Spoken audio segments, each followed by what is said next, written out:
안녕하세요.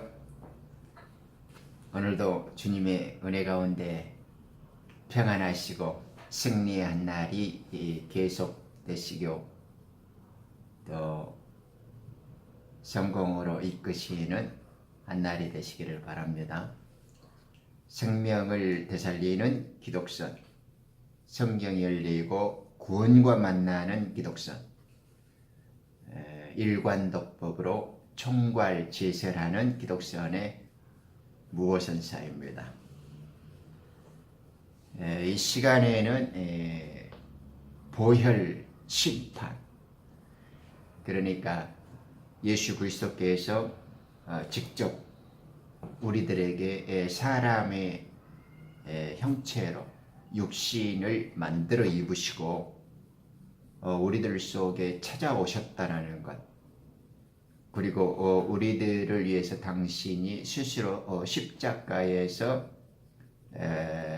죽으셨다는 것, 그것이 우리들에게는 이제 심판이었다는 사실을 간략하면서도 강력하게 성경으로 확인해 보는 시간을 마련했습니다. 다 아시는 말씀입니다만은 우리가 지금 잃어버린 고향, 그리고 지금 떠나온 실향, 그리고 예수님의 말씀을 보고 듣고 깨달음으로 해서 예전에 고향과 왕국에서의 소식들을 지금 접하고 그것을 또 파악하고 있는 것 아닙니까? 그러니까 주님께서 친히 하나님이시면서 하나님 아버지의 명령을 갖고 우리들을 이 사면 복권시키기 위해서 이 땅에 오셨고 왕국 백성으로 다시금 이제 회복시켜 주시려고 당신께서 이제 찾아오신 그 의미죠. 그것이 이제 우리들에게는 이제 심판이 되어졌다 이 말입니다. 즉 그 사실을 이제 우리가 믿고 받아들이든가 아니면 그것을 거절하고 역시 이제 마귀의 종 사탄의 앞잡이로 마치든가 이제 이거에 대한 선택의 기로에 쓴 거죠. 이제 믿음을 통하여서 우리는 이제 구원의 강을 건넜고 십자가의 그 피 속죄를 통해서 우리가 믿음으로 하나님의 나라로 옮긴 자 된 사람들에게는 이제 괜찮지만은 아직까지도 주님의 말씀을 올바르게 수용하지 않고 또 영접하지 않으면서 자신들이 여전히 마귀와 포로된 자들에 속한 사람들, 이 땅에 속해서 죄의 포로가 되어져 있다라는 사실을 인정하지 않고 여전히 염소의 자리에서 머물게 되어주면 그들에게는 주님이 이 땅에 오신 그 자체가 지옥의 심판이 되었다라는 사실을 이제 한 번 더 확실하게 되새기는 시간이 되겠습니다. 먼저 누가복음 4장에 있는 주님께서 이사야 선지자의 책을 확인하시는 장면입니다. 17절입니다. 선지자 이사야의 책을 드리니 그 책을 펴시고 이같이 기록된 부분을 찾으시더라. 주의 영이 내게 임하시니 이는 가난한 자들에게 복음을 전하게 하시려고 내게 기름을 부으심이라. 그가 나를 보내셨으니 이는 마음이 상한 자를 치유케 하시며 포로들에게 구원을 선포하고 눈먼 자를 보게 하고 짓밟힌 자를 해방시켜 주고 주의 기뻐 받으시는 해를 전파하게 하려 하심이라 라고 4장 17절에서 19절까지 나와 있습니다. 그러니까 이제 예수님은 몇 번이고 자기 자신이 임의대로 말하는 것이 아니고 임의대로 오신 게 아니라 아버지의 뜻에 따라서 주의 명령을 갖고 주님의 뜻을 받들려고 이 땅에 오셨다라고 여러 번 거듭 누차 강조해 주고 계시죠. 그가 나를 보내셨다. 그죠? 그리고 하늘에서 아버지가 하시고 들었던 것을 주님이 직접 보셨다.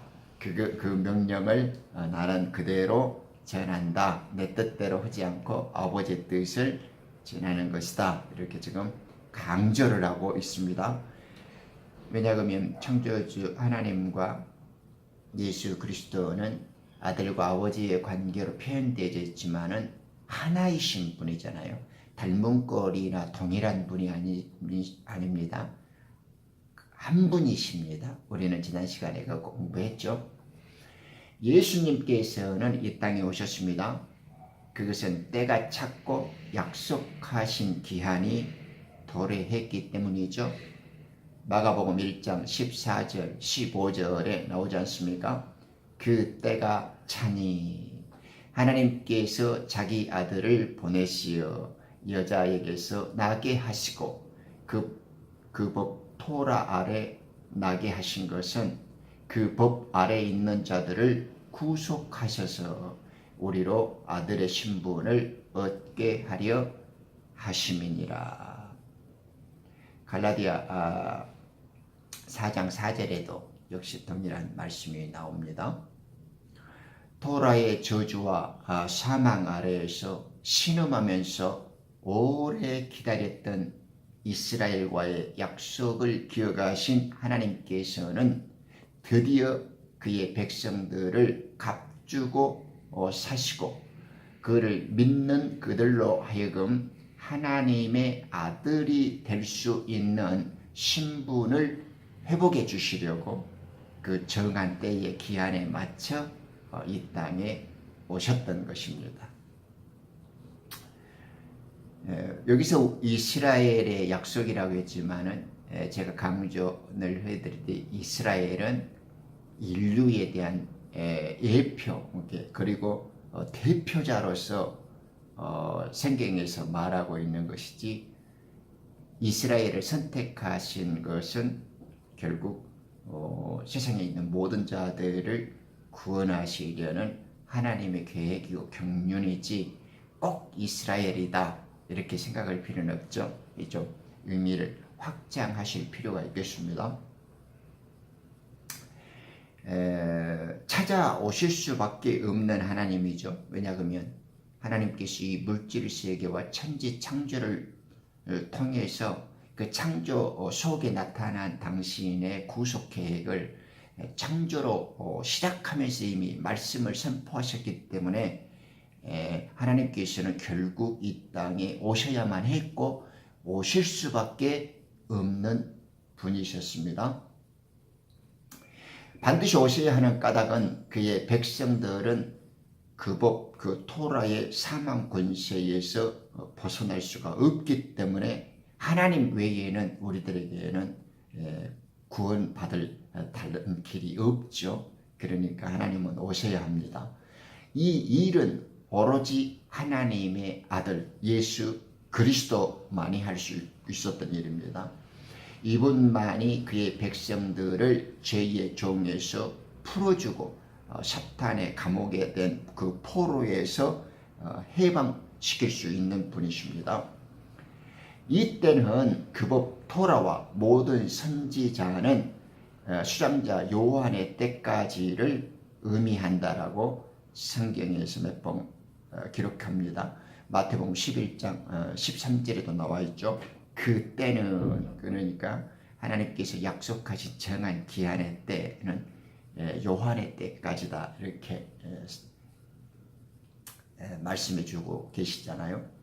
토라는 약속이었습니다. 그 약속은 토라의 때가 끝나면 그 약속했던 메시아가 나타날 것을 이제 항시 처음 주실 때부터 정해진 기간이었죠. 토라의 끝마침에서 약속을 따라 우리들의 구속주요 자기 백성을 저희들의 죄에서 구원할 자 메시아 그리스도 예수님께서 오신 것입니다. 요한복음 5장 27절에 보면 주님께서 오신 것이 우리들에게는 심판이라는 것을 알려주시죠. 또 하나님께서는 아들에게 심판하는 권세를 주셨으니. 왜요? 왜 심판이라고 그러죠? 이는 그가 인자임이라. 그죠? 주님께서 이 땅에 우리들과 같은 사람의 모습을 취했다라는 것이 인류에게는 이제 더 이상 구원이나 다른 어떤 구원에 대한 어떤 표식이 있을 수가 없다라는 그 사실이 확정되어 버린 거죠.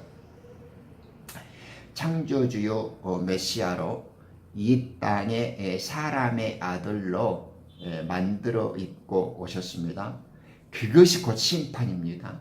심판이 따로 있는 것이 아니고 이때까지 오랫동안 기다려 주셨고 사탄과 함께 그의 결탁했던 하늘의 천사들이 내가 아버지를 떠나서 아버지 아니고도 우리가 하나님처럼 살 수 있고 아버지를 떠나서도 우리들도 살 수 있습니다. 이렇게 주장을 했을 때 하나님께서는 그들의 요구를 이제 들어주셨죠.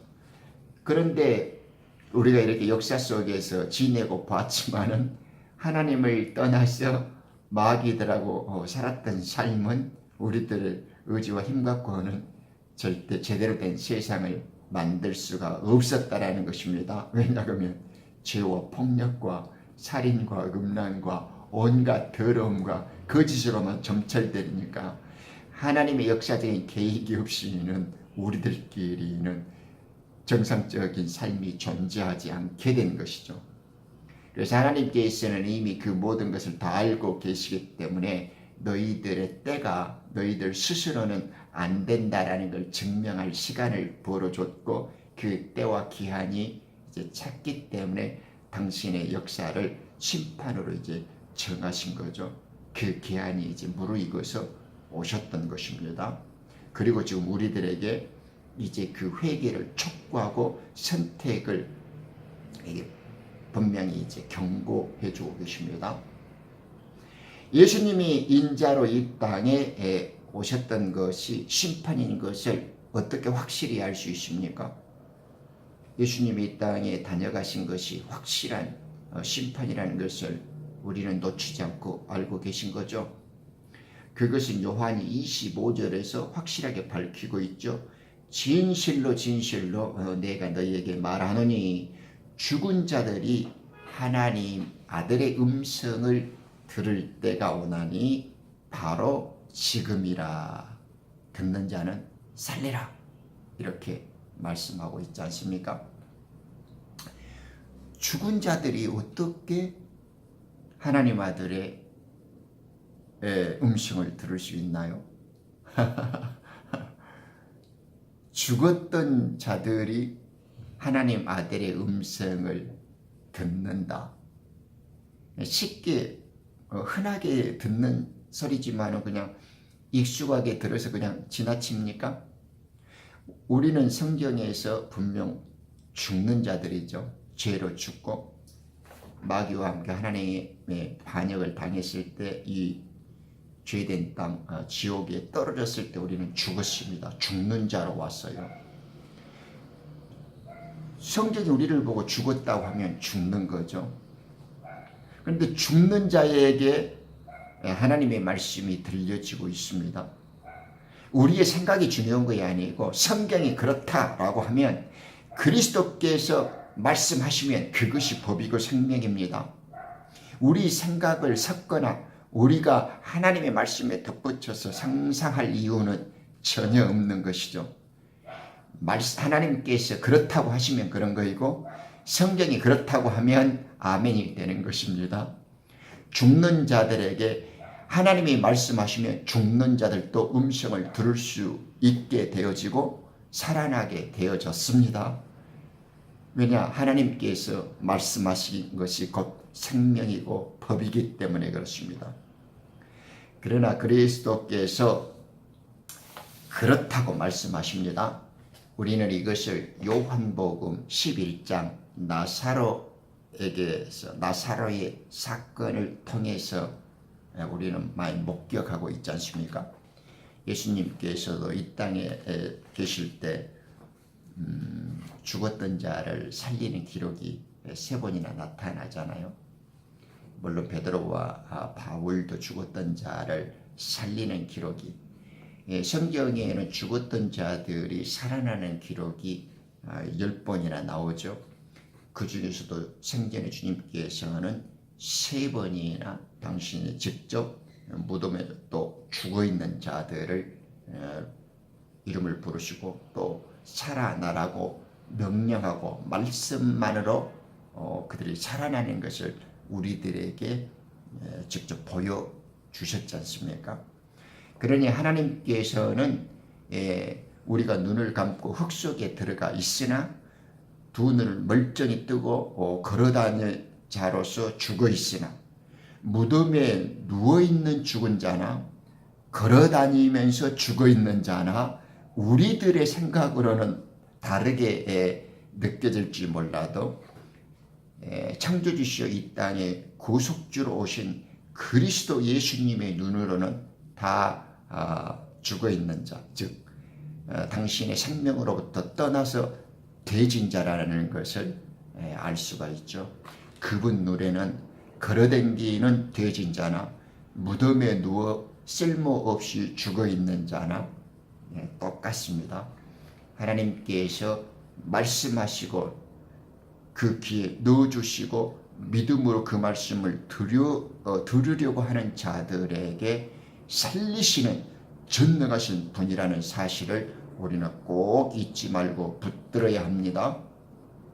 그런가 하면 무덤에 잠들고 있는 구약 성도들도 주 예수 그리스도께서 다시 오실 때 그분의 음성을 들을 수 있습니다. 잠에서 깨어나 하늘로 들리워 올라가게 되어 있죠. 데살로니가전서 4장 16절에 말씀하고 있지 않습니까?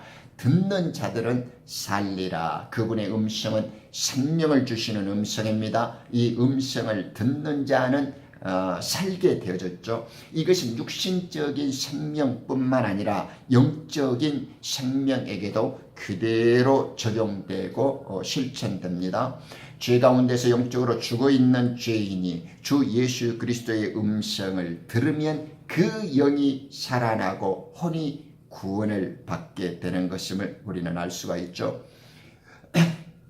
성경을 통하여 울려 퍼지는 복음이 곧 주 예수 그리스도의 음성이요 말씀입니다. 이것이 생명의 소리입니다. 이 음성을 듣지 못한 자들은 죽음과 저주와 파멸이 예정되어 있고 곧 그대로 집행이 되어버리죠. 이 음성을 거절하는 자들이 바로 악을 행한 자들이요 죄의 종 사탄에 속한 자들 속에서 하나님의 말씀을 거절하고 있는 자들입니다. 이들은 저주로 부활될 것이요 결국 지옥의 심판으로 마귀와 함께 그들에게 예비된 불못으로 던져지게 될 것입니다. 계시록 20장 11절 12절에 나와 있죠. 나의 심판이 의로운 것은 내가 나의 뜻을 구하지 아니하고 나를 보내신 아버지의 뜻을 구하기 때문이라고 30절에 분명히 주님은 말씀하십니다. 그분의 심판은 의롭습니다. 의롭다라는 것은 또한 예외가 없다라는 것입니다. 무엇을 창작하다든지 특혜를 베푼다든지 하는 이유로 이렇게 하시고 저렇게 하시는 그런 변덕스러운 심판이 아닙니다. 조금도 외외가 없습니다. 융통성도 없습니다. 그런 심판이 바로 그리스도 하나님의 심판입니다. 아버지의 뜻에 따라 심판하시기 때문에 그렇습니다. 그리스도는 아버지의 뜻을 따라서 심판하시기 때문에 조금도 융통성이나 변덕이나 다른 예외가 적용되지 않고 그럴 수밖에 없는 심판이 됩니다.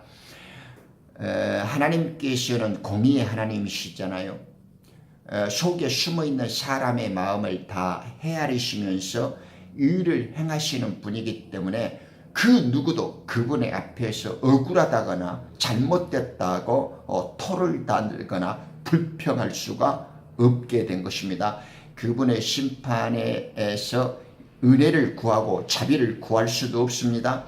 그분께서는 공의를 행하시는 분이시며 불의가 전혀 있을 수 없습니다. 그분께서는 갈보리에서 이제 당신을 위하여 베풀 수 있는 모든 사랑과 은혜와 자비를 아낌없이 다 쏟아 놓으셨습니다. 물과 피를 다 흘려주셨습니다. 하나도 남기지 않습니다. 그 의로우신 심판이 이제 집행될 때입니다. 예수 그리스도의 말씀을 듣고 거절하고 부인하는 자, 하나님 앞으로 나오지 않는 자들에게는 이제 집행만 남아있지, 이 마지막 선거까지 잠시 코로 호흡을 하고 있는 시간 속에서 주님과 만나야 할 절대 절명의 위기와 그 소중한 잠시의 시간이 남아있을 뿐입니다. 그것도 재수 없으면 오늘 교통사고로 죽을지, 내일 식물인간이 될지, 오늘 밤에도 무슨 일이 벌어질지 아무도 모르죠. 지금 예수를 붙들지 않으면 우리는 멸망과 저주의 파멸 속에 들어갈 수 있겠죠. 제발 예수님의 음성에 귀를 기울여야 합니다. 생명을 주시려고 또 생명을 얻으려고 해도 예수께로 나아가기를 원치 않는 자들이 있습니다. 요한복음 5장 40절에 나오죠. 주님이 아무리 우리들에게 준비해 주시고 구원을 베풀어 주시려고 많은 준비를 했지만은 여전히 죄악 속에 머물며 어둠을 사랑하고 마귀와 함께 세상에 벗이 되어서 주님의 음성을 들으려고 하지 않는 어설픈 자들, 고집센 자들, 그죠? 철저히 멸망당하기로 예정돼서 작정된 자들이 있단 말입니다. 그들은 그 고집을 버리지가 않죠. 잠시 이 세상에서 낙을 누리는 것이 얼마나 큰 유익이 있겠습니까? 이 땅의 삶을 철저히 버려야 합니다. 영원한 생명을 얻는 것이 얼마나 큰 투자가 되겠습니까? 예수님이 주시는 5가지 구원에 대해서 기억하시죠? 가난한 자들에게 복음이 들려지게 해주셨고, 상심한 자들을 치유해 주셨고, 포로된 자들을 구원시켜 주셨고, 소경된 자들의 눈을 뜨게 해주신 심판을 베푸셨고, 마귀의 손아귀에 들려서 짓밟히고 유린당하는 자들에게 해방을 주시겠다고 이사이아서 말씀을 인용하시면서 당신이 직접 다시 확인해 주셨지 않습니까? 여러분들께서도 역사 속에서 히로시마에 떨어졌던 원자폭탄의 사건을 아시잖아요. 일본 열도를 강타했던 그들에게 이제 멸망에 임하고 이제 이 폭탄이 투하될 것이니까 빨리 이 자리를 피해라고. 그 소리를 듣고 그 자리를 얼른 피했던 사람들은 그 폭탄의 멸망 속에서 벗어날 수 있었는데, 그걸 비웃거나 설마라고 의심하거나 알고도 머뭇거리면서 이행치 않고 오히려 연합국이나 미국을 욕하고 있었던 무리들, 그리고 듣지 못했던 자들, 그리고 그것을 피하려고 노력하지 않는 자들에게 예외가 없었습니다. 연기가 없었습니다. 자비를 베푼다거나 또 다른 선택의 여지가 없었습니다. 갓난아기로부터 늙은 노인에게까지 그곳에 머물러 있었던 자들에게는 마치 소돔과 고모라에게 하늘로부터 그 뜨거운 유황불들과 그 저주의 시팔의 불이 떨어져서 한 명도 남김없이 쓸어버리고 태워버리고 없애버렸던 것처럼 주의 음성, 그 생명의 경고를 흘려보내고 듣기를 거부한 자들에게는 이런 예외 없는 심판과 멸망의 저주가 정확히 골을 때리겠죠.